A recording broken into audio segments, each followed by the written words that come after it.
any animal within their grasp. But everything belongs to the boss. He rules by sheer size and explosive violence. He will maim or kill to keep control. But this year, a young male takes on the brutal hierarchy of the Croc Ganglands.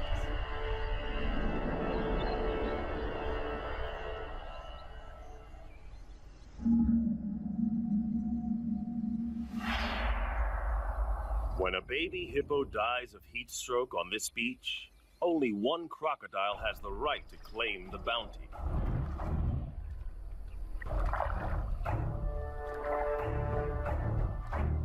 He is the Croc Boss, the godfather of the ganglands. In crocodile hierarchy, size is power, and for many, many years, his 1,000 kilograms has topped the scales. As biggest croc on the beach, all food is his.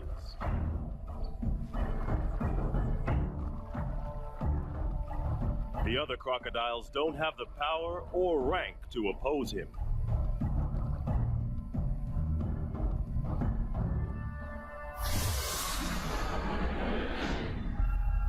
The boss didn't discover this carcass. One of the subdominant males found the prize. At 3 meters long, he is no small crocodile, but he lives on this beach and feeds at the discretion of Croc Boss.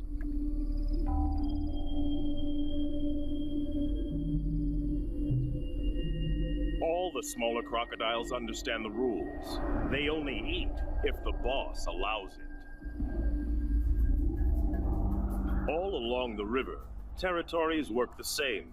Sections, each as big as 4 Olympic swimming pools, are dominated by a single large crocodile and his gang.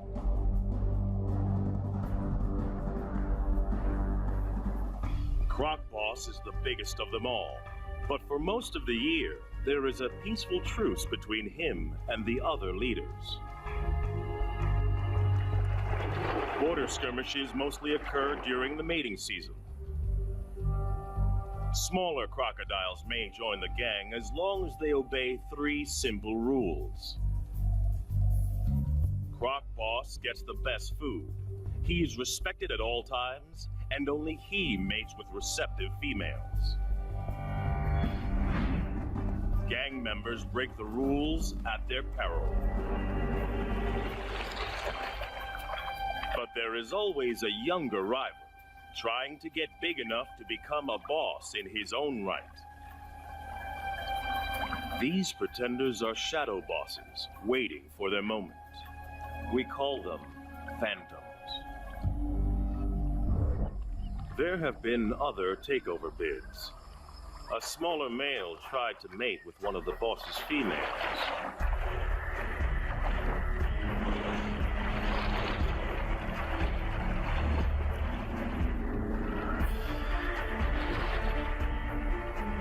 It was a reckless move.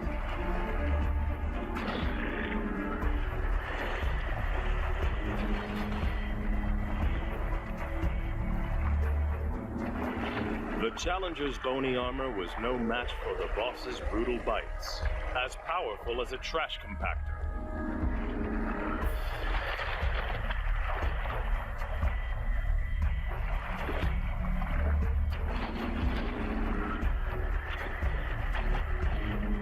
Discipline was swift and terminal.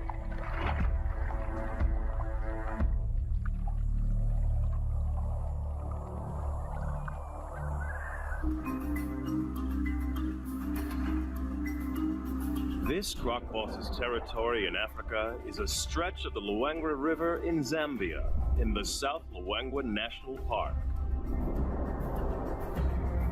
It's a crocodile killing field, especially during the severe dry season. Inland lakes and pools dry up, and the river is the only water for kilometers around. All animals in the area must make long treks here to drink. And in 40-degree heat, many don't make it. The river's a lifeline and a death zone.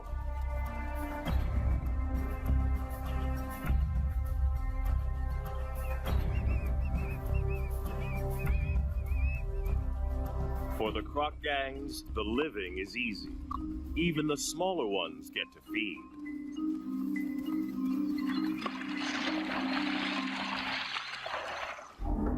But crocs aren't the only gangs in town.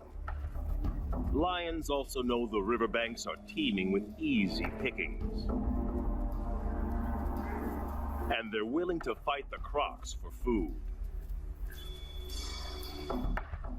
This puku antelope's caught between a rock and a hard place.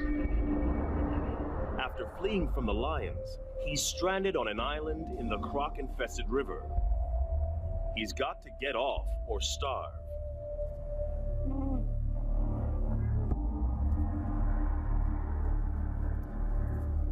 The lions won't swim after their prey. They'll wait for it to make a mistake.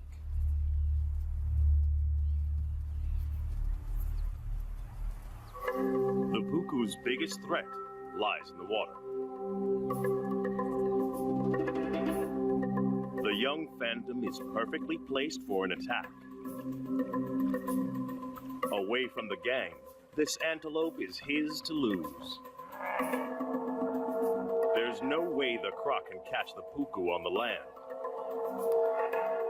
But there's no way the puku can outswim the croc. It's like a game of chess with life and death stakes.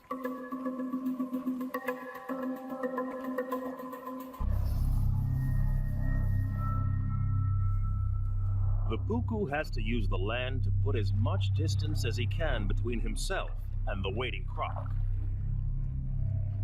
and figure out the shortest swim possible. The croc must anticipate the puku's escape route.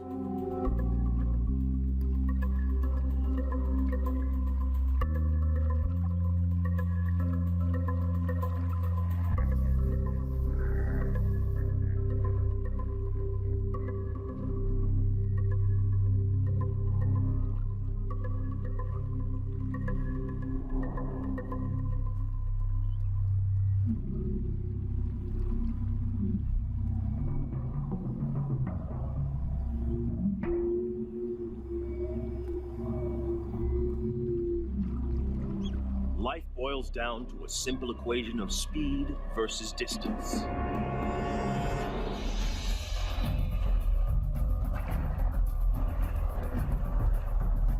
The croc submerges like a torpedo to reduce drag in the water.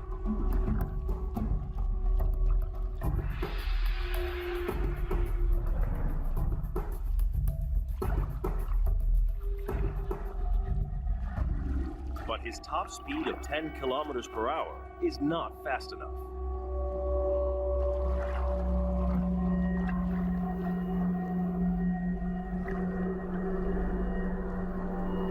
The puku's calculations pay off. He's foiled two top predators.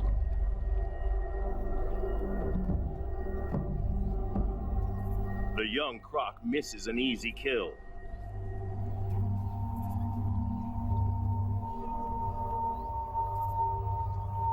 His solo hunting attempt is a failure.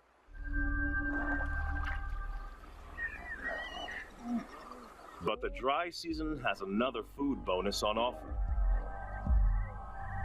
Huge numbers of hippos crush together in the Luangwa's diminishing deep water holes to keep cool. No crocodile, even one as big as Croc Boss, would attack a full-grown hippo.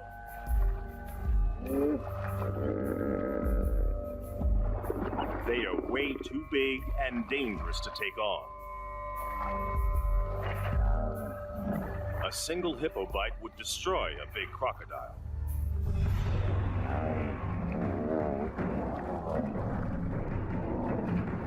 But the crocs don't need to try to kill the hippos.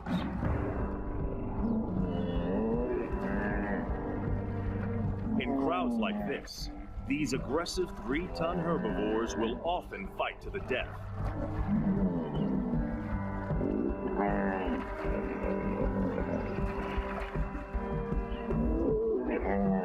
Leaving the croc gangs with a meat bonanza. A hippo carcass is one of the rare occasions when rival gang members join forces. Up to 200 crocs from different factions feed together. In fact, this cooperative frenzy serves a useful purpose. Crocs' jaws don't move from side to side. When the carcass is in water, they need others to pull against to help them rip off hunks of meat. It'll take them less than 2 days to completely demolish a 1-ton hippo. With the most acidic stomach of any vertebrate, crocodiles can digest every centimeter of a carcass.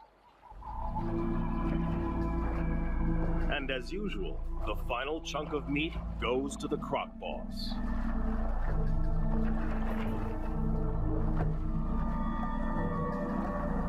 No other croc has the power to argue.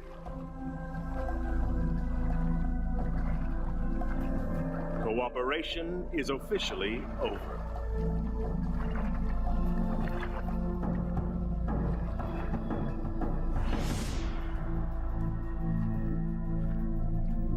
Back on dry land, the lion pride is also living well off the deadly dry season. There's no need to hunt when the scavenging is so good. They rule the riverbanks just beyond the croc's reach. They own this